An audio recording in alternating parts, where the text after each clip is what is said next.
台湾话艺术水个好，国情解说两句啊，含你做参考。解说，解文说理。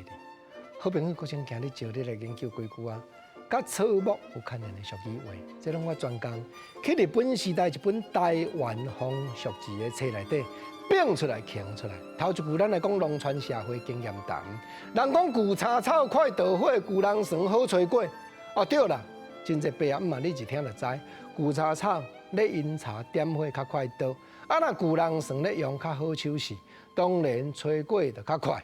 不过吼，经验谈是往经验谈，这两句排比做伙，内容还佫另外一个暗示。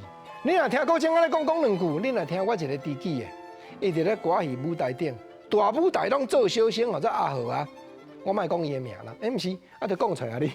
阿豪啊吼，伊会讲三句的呢，讲旧柴草快稻火，旧人床好吹过，旧爱人好做伙。哦，原来咧暗示即个意思，无毋对。因为你若旧爱人两个搁在中逢，要搁再恢复永过的感情，总是比较交心的较简单。安尼嘛是一线呢，无毋对。毋过朋友你爱知哦，若已经建立家庭啊，你毋通去做迄个头路，你着爱面对旧爱人，爱讲一句讲，嫌草我毋敢食。这又原来是台湾风俗志内底记载，原来甲草木有牵连的俗语话，嫌草。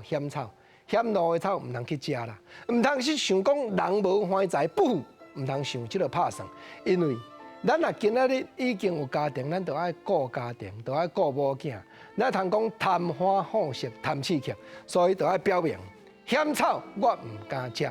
社会你已经有一个名声，已经有一个地位啊，人已经互你机会，你讲唔捌，家己去行对歹路去，骹步踏叉做错误，安尼人就无甲你同情。甚至较早会甲你批评，甲你讲啊，你敢知？讲一句讲，官真袂做得苦啊！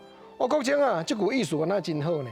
对，原来记载伫咧日本时代台湾风俗志一本册内底，官真你敢若想嘛知？官梦花风吹来就摇摇摆摆，当然是袂做得痛苦啊！表示讲这款人啦，人已经拍一个江山要互伊坐啊啦，家己唔检点啦。安尼牵手唔照顾，去外口面，甲人偷来暗去，今日失败，嘛是应当拄啊好尔。